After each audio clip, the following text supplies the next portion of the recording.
पूरी दुनिया जानती है कि इसरो ने बहुत ही कम बजट में कई मिशन अंतरिक्ष में भेजे हैं। फिर चाहे बात मंगलयान की हो या चंद्रयान की, इसरो ने इन मिशन के जरिए पूरी दुनिया में ऐसी धाक जमाई है कि विश्व की बड़ी बड़ी स्पेस एजेंसी देखती ही रह गई।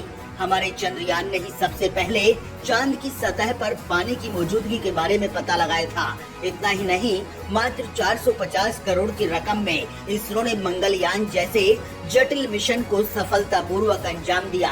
वही अब इसरो अपने मिशन को अंजाम देने जा रहा है, जिसके बाद उसकी कामयाबी कई गुना बढ़ जाएगी और ये मिशन है चंद्रयान 3।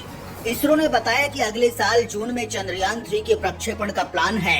ये भविष्य में चांद की सतह पर खोज के लिहाज से महत्वपूर्ण अभियान है। दोस्तों, चांद को लेकर इससे पहले भेजा गया चंद्रयान 2 मिशन लैंडिंग के दौरान उसका लैंडर विक्रम चंद्रमा की सतह पर दुर्घटनाग्रस्त हो गया था, जिससे इसरो काफी निराश भी हुआ। लेकिन इसरो ने इस नाकामयाबी से सबक सीखते हुए चंद्रयान 3 की तैयारी शुरू कर दी है।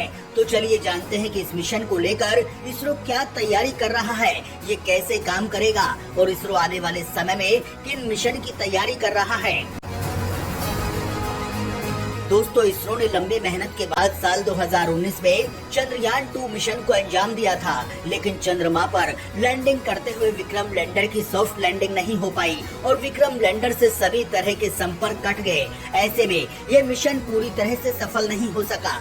हालांकि चंद्रयान 2 मिशन के तहत ऑर्बिटर को सही से चंद्रमा की कक्ष में स्थापित किया गया था। वहीं इस मिशन को पूरी तरह से सफल बनाने के लिए अब चंद्रयान 3 को लॉन्च किया जा रहा है।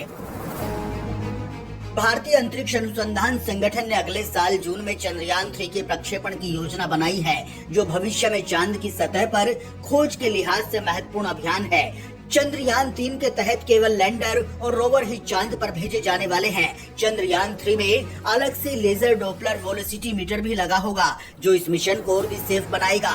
चंद्रयान 3 मिशन के अंतर्गत भेजे जाने वाले लैंडर में करीब 4 थ्रोटल इंजन को शामिल किया गया है, जिसका इस्तेमाल लैंडर को सतह पर उतारने के लिए किया जाएगा।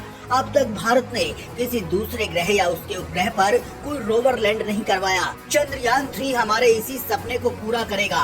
ये मिशन इसरो की आने वाले कई दूसरे बड़े मिशन के लिए रास्तों को खोलेगा। इसरो प्रमुख एस सोमनाथ ने कहा कि चंद्रयान 3 मिशन को प्रक्षेपण यान मार्क 3 के जरिए अगले साल जून में प्रक्षेपित किया जाएगा। सोमनाथ ने कहा कि C3 तैयार है, ये C2 की प्रतिकृति नहीं है। इस यान की अभियांत्रिकी बिल्कुल अलग है। हमने इसे काफी मजबूत बनाया है ताकि इसमें पिछली बार जैसी परेशानियां सामने नहीं आए।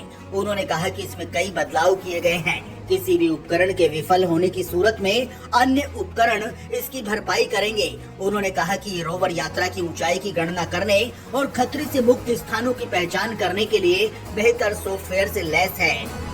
चंद्रयान 3 मिशन के लिए 615 करोड़ रुपए केंद्र सरकार द्वारा दिए गए हैं। इस मिशन में लैंडर, रोवर और प्रोपल्शन मॉड्यूल होगा, जिसकी कुल लागत 250 करोड़ रुपए होगी, जबकि चंद्रयान 3 को लॉन्च करने में 360 करोड़ रुपए का खर्च आएगा। यानी चंद्रयान 3 की लागत 615 करोड़ रुपए होगी। आपको बता दें कि चंद्रयान 2 मिशन के लिए 1000 करोड़ का खर्च आया था, लेकिन इस बार चंद्रयान 3 में ऑर्बिटर नहीं है, इसलिए इसकी लागत 400 करोड़ रुपए कम हुई है। दोस्तों, चंद्रयान 3 को वैसे तो इसी साल लॉन्च किया जाना था, लेकिन कोरोना वायरस के कारण लॉन्चिंग की तारीख को आगे बढ़ा दिया गया। चंद्रयान 3 को रॉकेट GSLV मार्क 3 के जरिए लॉन्च किया जाना है। चंद्रयान 2 मिशन के अंतर्गत इसका रोवर चांद की सतह पर लैंड नहीं कर पाया था। इस कारण चंद्रमा के दक्षिणी सतह से जुड़ी कई खास जानकारियां हम तक अभी नहीं पहुंच पाई है।